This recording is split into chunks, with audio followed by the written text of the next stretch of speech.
order of Jama'ah, or the commandment about Jama'ah. And second one is the philosophy of Jama'ah, or the hikmah and wisdom behind Jama'ah. Otherwise, praying individually is a prayer as well. But why Sharia insists upon Jama'ah? What's the wisdom behind that?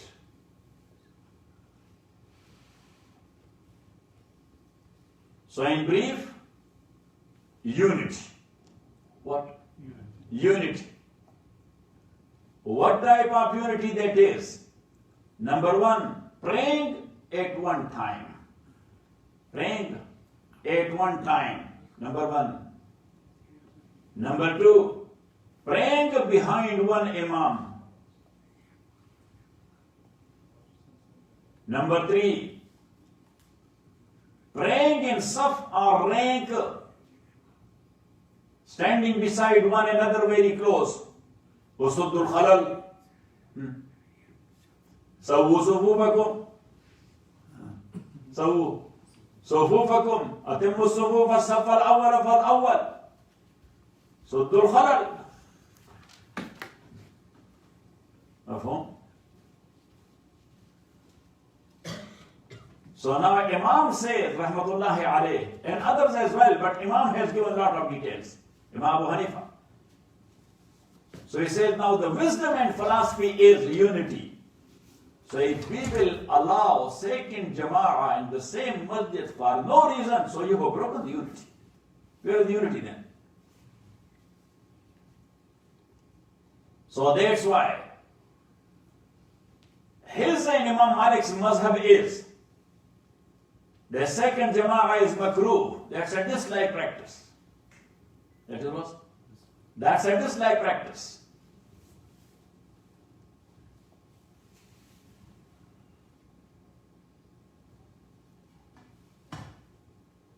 Because it disturbs the unity. But this rule is applied to a masjid which has a permanent imam, and where there the Jama'ah is taking place in its appointed time. You should write it. Like we have. Yes? Our permanent imam is a professor. Yes? And we have, the time is fixed there. But if that is a masjid on roadside,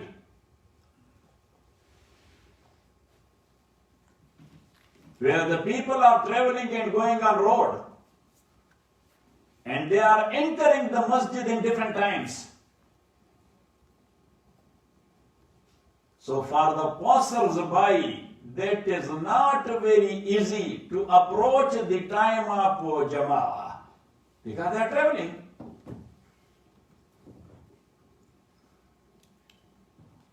So then for them to have the second Jama'ah, that is allowed.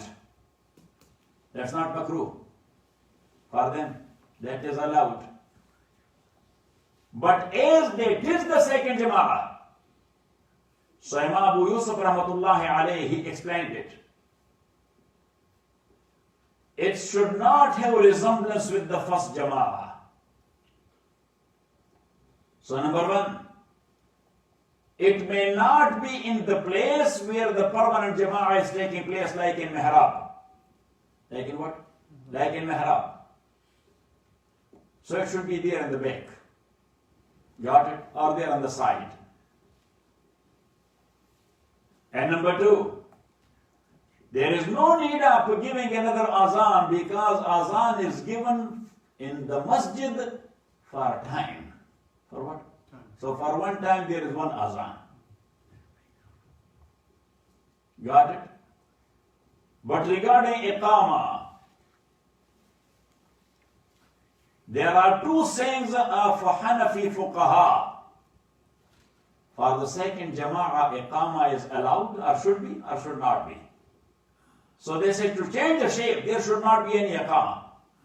But the imam should come forward and say, Allahu Akbar. We do that. Because Hanafi fuqaha, they are giving fatwa on this. But if they did a second iqama, that is not something which is a sin or something. Got it?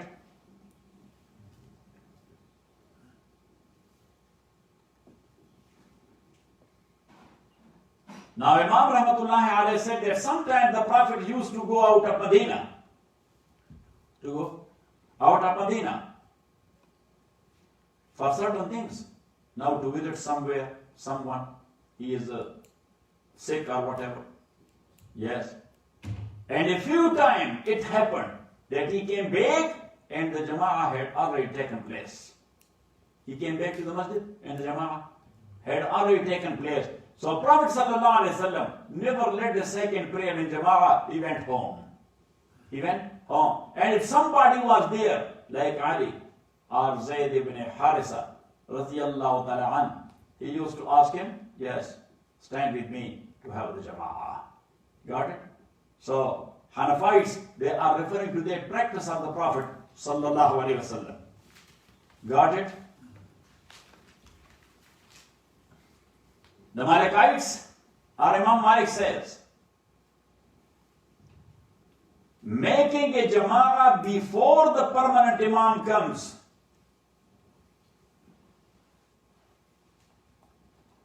and after the Jama'ah by the permanent Imam, he said both are makruh. Imam Malik said that permanent, look at the clock, it has time. Yes, Isha time was 7 o'clock. So if some people came 7:45 and they are doing their Jama'ah, Imam Malik said that makruh, because the masjid has its own time for Jama'ah.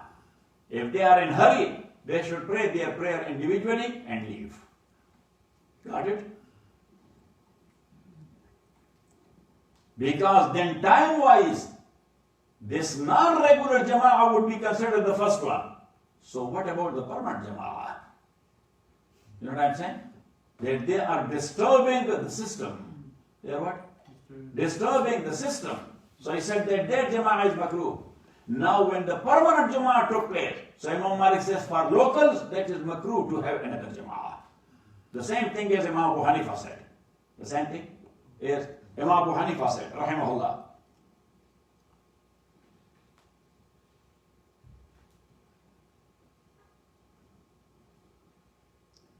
And he says, if the regular Jama'ah is going on, and some people, because they are grudges with the Imam, or with the people, or whatever, they started another Jama'ah beside. This Jama'ah is going on, and that Imam Malik Rahmatullah said that prayer is not done. He said that the irregular people Jama'ah, which is going beside the permanent Jama'ah, he said that not only that in makruh, that prayer is not done even. Got it? So Imam Malik Rahmatullah says that people came after the regular Jama'ah and they want to make Jama'ah. So he says they should not pray it inside the masjid. They should go outside the masjid and have a second Jama'ah. They could not be considered a second Jama'ah because the place is different. Because the place, and that's why we the Hanafiya also, if some people they are, we say, oh, just go to the sister side, just go do your Jama'ah there. You know what I'm saying? Go and do your Jama'ah. Yes, to take it away from karahat, not to be a makruh one. Got it? Because regular Jama'ah is not taking place there. Regular Jama'ah is taking place here on man's side. So that's what the Malikites also said. Got it? But Imam Malik Rahmatullah says that if the regular Jama'ah has taken place in 3 holy masajid, in Baytullah, in Masjid Nabawi, and in Masjid Aqsa, 3 holy masajid, if the regular Jama'ah, so then no any second Jama'ah is allowed there. Got it? No any second Jama'ah is allowed there. Huh? Imam Malik. Then the people, they should pray individually. And that is the case. Yes? Got it?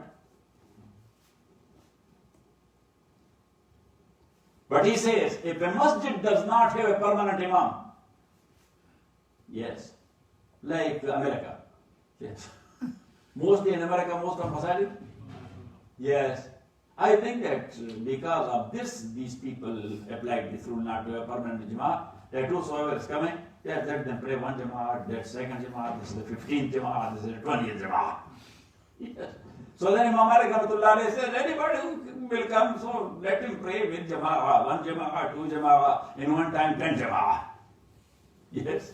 It will be going on from Zohr up to Asr, and then from Asr up to Maghrib. What Imam Shafi and Ahmad ibn Hanbal says, that will be next. وصلى الله تعالى على خير خلقه محمد وآله وأصحابه. Cool question, Sheikh. Back like a few decades ago when they used to have the four maqamat in the haram, were they like doing it successfully? I don't know why they were doing it. Yeah. But I'm talking about, did they do it salah at the same time? Was it doing jama'ah after each other? Or do you know how was it? That I never learned that they were doing it by turn, or they maybe they were doing it by turn. Because at the same time, no any imam has allowed it. Yeah. All four imams, they don't allow a second jama'ah at the same time if the first jama'ah is going on. Yes. So maybe they were doing it by turn. Yes. Or if that is a lengthy time, so they were coming one after the other, 15 minutes. Yes. Then 15 minutes there. Like as we are praying in some jama'ah where the place is not that spacious, so we are making 2 Jummah prayer or 3 Jummah prayer, so, but in different time. Yes. Having a break of 15 minutes or 20 minutes in between. I know they have 4 Jummah. Huh? I know they have Jummah 4 times as well, but I didn't know like about the rest of the salawat, how they used to No, I'm talking about Jummah. Yeah. Here. Yeah, but I'm talking about even at the haram back then. No, so that's what I'm saying. Yeah. That it is not clear. Yeah. I think that they were doing it by turns. Could be. Yes, they were doing it. But because, now look, we are in too much bad time. But that was better time than ours. So at that time, the ulama of 4 mazahib, they were not that prejudicial as we are. We are showing prejudice to one another. We are thinking about one another like he is doing wrong. You know what I'm saying? But at that time, this prejudice was not there. But maybe some people were not feeling left behind an imam of another mazhab or whatever. So that's what I'm saying, that maybe they were having turn. They were having, and still they have turn, because there are different imams. Yeah. Got it? Did they mention how long did that last, the practice? I never learned anything about that. Because that is a history, only the local people, if they have heard it from their own forefathers, so they will be aware of. Yeah. So it means that that was not a good practice, so that's why nobody is mentioning it in book. Yeah, not much. Yes. But we hear from generation to generation, sometime back it was going on. There were 4 musallas. Yeah. There were They have pictures of it too. Huh? They have pictures of it as well, it's kind of interesting. Oh. Yeah. Ya Allah. Qazi said, Muazzam, you see, that's why I gave an example, maybe correct or may not be. Dr. Ashraf Ghani is at Qiraat Asr or Nani loudly. Fajr or... Because it is funny. Abdullah is coming at the bike and the second Jamaat he's making. Second Jamaat.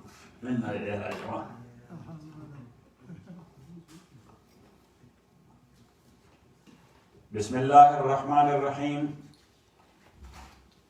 وصلى الله على النبي الكريم محمد وآله وأصحابه أجمعين.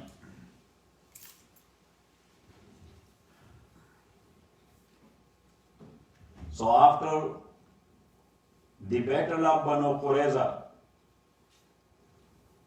or in that situation when Sa'd ibn Mu'adh radiyallahu ta'ala anhu, he gave his decree that their combatant may be killed and their women and children may be enslaved because they have committed high treason.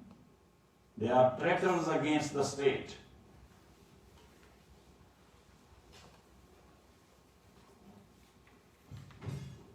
And their property may be confiscated because that is a booty and spoils of war. So Rasulullah sallallahu alayhi wasallam, he got their properties.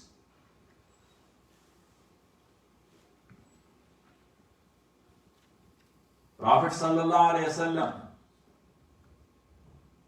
he took out 20% for Baitul Mal and 80% was distributed to the Mujahideen. He made 3,072 shares of the spoils of war. Because the Mujahideen were 3,000 in number. But they had 36 horses as well. Got it? So as the Muhaddiseen narrates a hadith, لِلرَّجِلِ السَّهْمٌ وَلِلْفَارِسِ السَّهْمَانِ, and sometimes they relate لِلرَّجِلِ السَّهْمٌ وَلِلْفَرَسِ السَّهْمَانِ. There is a difference between faras and faris. In one hadith, the Prophet ﷺ says, from the spoils of war, one who is in infantry, yes, walking soldier, what? Walking soldier, infantry, they call it what? Foot soldier. Huh? Foot soldier. Foot soldier, infantry, the term is. And the rider soldier, they are called cavalry. What? Cavalry. So Rasulullah sallallahu alayhi wa sallam says, for foot soldier, there is one share. And for rider, there are 2 shares of spoils of war. Means one is for him, one is for his horse. But the same type of hadith, that is narrated with a different pronunciation as well. لِلرَّجِلِ سَهْمٌ وَلِلْفَرَسِ سَهْمَانِ. The first one is لِلْفَارِسِ سَهْمَانِ. Faris means the rider. وَلِلْفَرَسِ سَهْمَانِ means the horse. That for foot soldier, there is 1 share. And for horse, 2 shares. Now the first one is taken into consideration by Jumhur, Imam Malik, Imam Shafi, and Ahmad ibn Hanbal, rahimahumullah. And the second one has been taken by Imam Abu Hanifa, rahmatullahi alayhi. So they say that if someone is using his horse, riding on horse and he is fighting in the battlefield, so he will be having altogether 3 shares. 1 for himself and 2 for the horse. And Imam Abu Hanifa rahmatullah alayhi has taken into consideration the second hadith, lil-farisi saman, that the rider has the 2 shares. 1 for himself and 1 for his horse. Now, both the hadiths are there, as people say, that Imam Abu Hanifa rahmatullah is not taking hadith, or he is leaving hadith. Hadith ko chhod jata hai. He is leaving hadith and give his opinion. We say he is leaving hadith, but for another hadith. He is not leaving hadith for his own opinion. He is leaving hadith for another hadith. So here he is taken into consideration the other hadith, lil faris saman. And then he supported the idea that what they call that this is opinion. He said that is a hadith, Shaykh Muhammad. That the first one is hadith. لِلرَّجِلِ سَامٌ وَلِلْفَرَسِ سَامَانِ.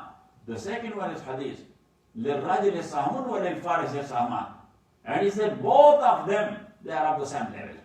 Both the hadith are. Now you cannot practice both of them at once. Can you? You cannot practice. You have taken one.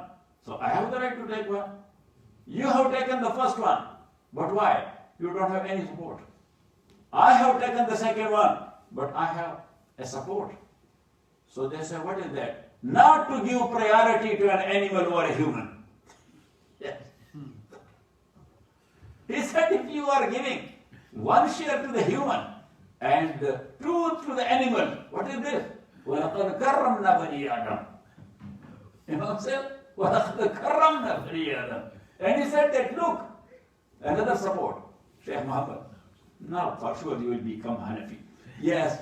So Imam Rahmatullah alayhi said that another hadith, Yes, a human, he can fight without a horse.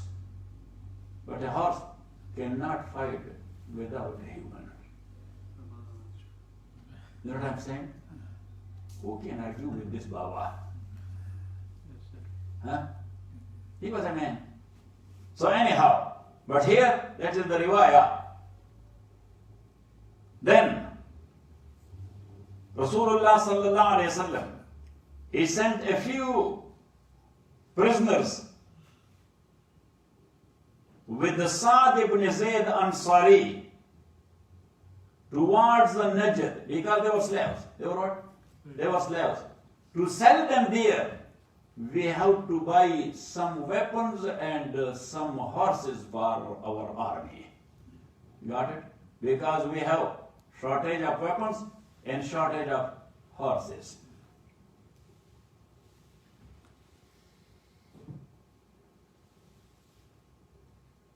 There was one lady, her name was Rayhana bint Amr ibn Khiyafa. Rayhana. She herself said to the Prophet ﷺ that, Ya Rasulullah, if you can keep me with you. So Prophet ﷺ kept her, but not as a wife, nor as a slave girl. But Prophet ﷺ liberated her and set her free, and she accepted Islam. Ibn Ishaq narrated that. Who? Ibn Ishaq. Ibn Ishaq, he is the first ever Musannif and corrector of Seerah.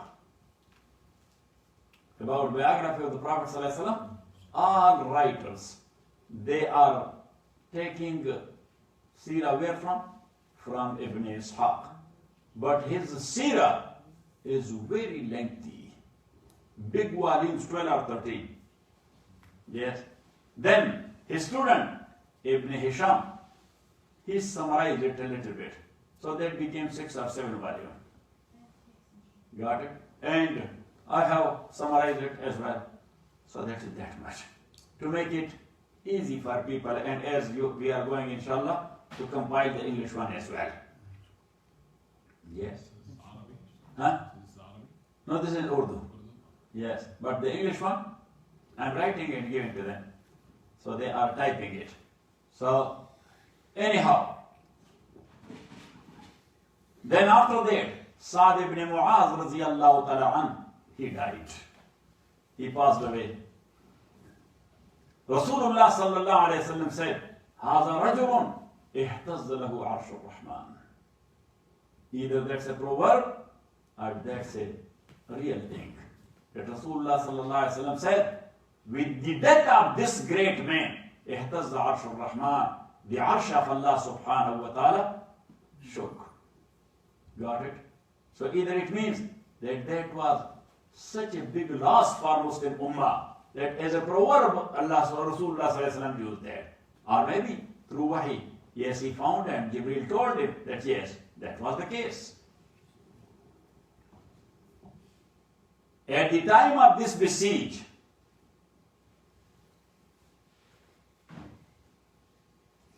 there is a famous Sahabi whose name is Ukasha ibn Muhsin, or Mihsan, both way, but the proper one is Mihsan.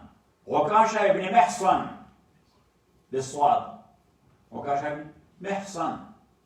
So his brother Abu Sinan ibn Mihsan, Abu Sinan ibn Mihsan, he passed away at the time of that besiege. Now, this was the total details of Battle of Allies, or Battle of Confederates, and Battle of Banu Qurayza, which was a tatimma.